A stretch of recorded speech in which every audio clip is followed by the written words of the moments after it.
le Sénégal nous offre l'occasion et l'opportunité unique de revenir sur les valeurs de civilisation qui ont scellé depuis la nuit des temps le destin de l'homme sur le sol africain. L'Afrique, dans l'état actuel de nos connaissances, n'est pas seulement le berceau de toute l'humanité, elle est également le berceau de la civilisation, et je dirais qu'elle est, à ce titre, à ce double titre, le concentré de toutes les espérances de l'humanité.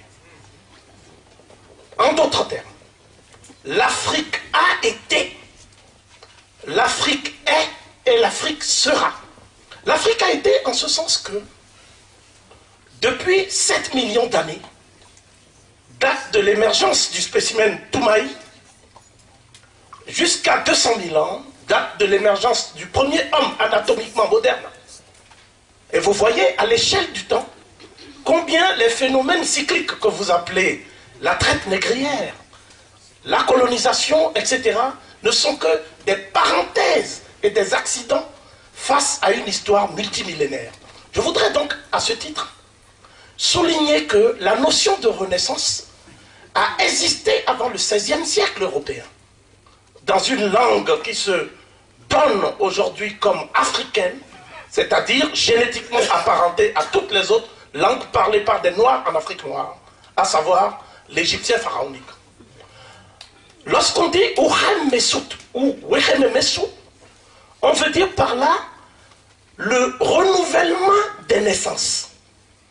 Parce que toute civilisation, comme tout être humain au demeurant, est soumis à ce que j'appellerais un cycle ternaire. Il y a d'abord la naissance proprement dite. Ensuite, il y a l'épuisement des capacités vitales.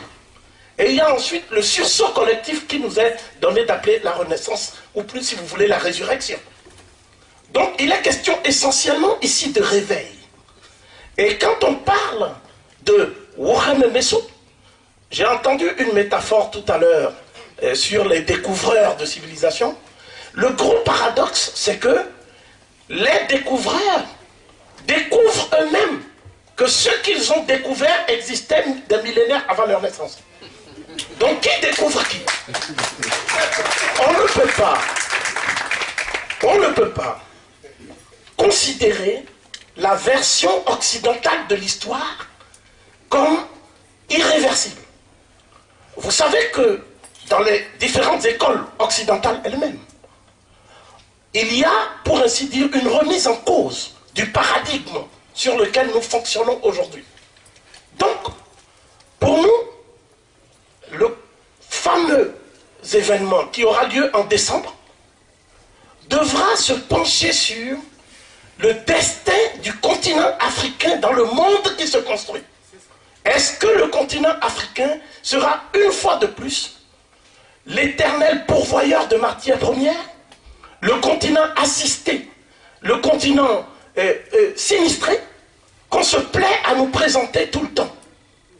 Lorsque nous parlons du continent africain, nous parlons en fait du véritable socle sur lequel s'est édifié l'humanisme.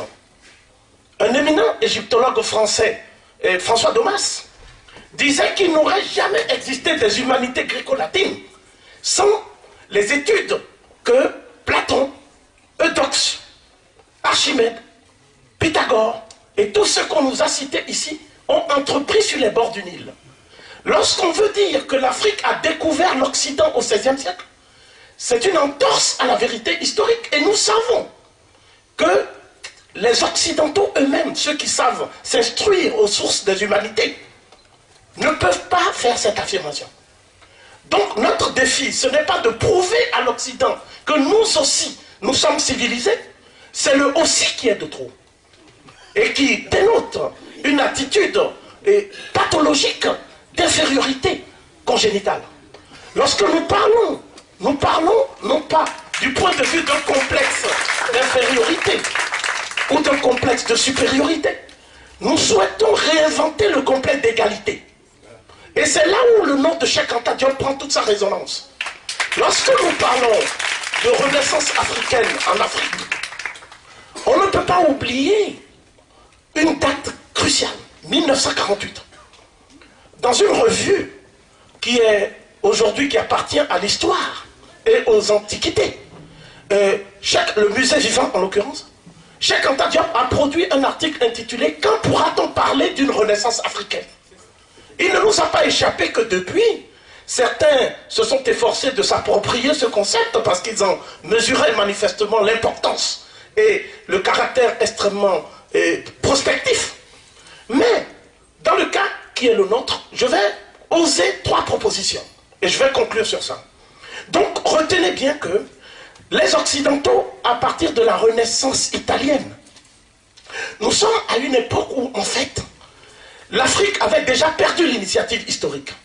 Vous savez très bien, on a parlé du monde arabe, qui est une civilisation éminemment riche et féconde.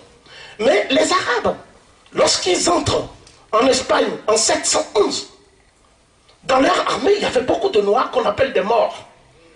Et ils ne sont pas entrés en venant directement de la péninsule arabique. Ils ont fait une sorte de passage de transit vers l'Égypte.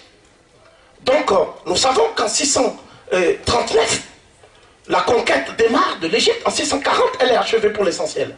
C'est donc, et il faut avoir l'honnêteté de le reconnaître, c'est donc le legs technologique des civilisations de la vallée du Nil, notamment les civilisations de la vallée du Nil égypto-nubienne, qui ont fécondé la civilisation arabe elle-même et qui ont permis aux Arabes, lorsqu'ils entrent en 711, ils sortent en 1492, vous voyez le nombre de siècles, ils ont marqué durablement l'Europe.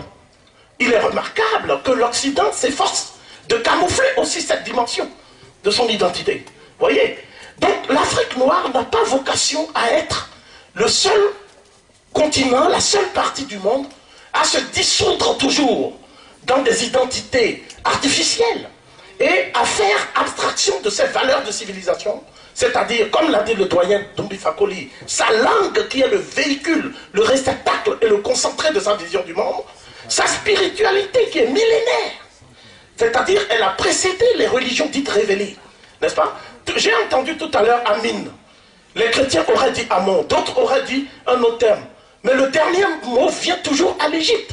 Parce que je ne connais pas d'étymologie sémitique du mot Amon. Je connais des étymologies populaires. Mais le nom de Dieu, Amon, le nom Amen, tout ça, c'est une bénédiction que Dieu porte sur l'homme. Donc, en conclusion, le président Wade a une occasion unique de donner à l'Afrique le sens de ses propres responsabilités, afin qu'elle arrête de faire dépendre son sort de ce qu'on appelle les amis de l'Afrique, parce qu'on dit souvent qu'un ami reste un ami aussi longtemps que tu es capable de te prendre en charge. Donc il y a beaucoup de négrophiles qui parlent au nom de l'Afrique, et je citerai donc Amadou Hampâté-Bâ lorsqu'il disait quelque part que quand la chèvre est présente, il est indécent de bêler à sa place.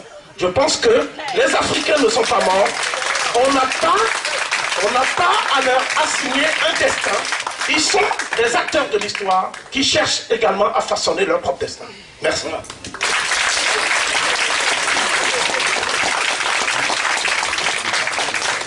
Merci beaucoup Jean-Charles Gomez.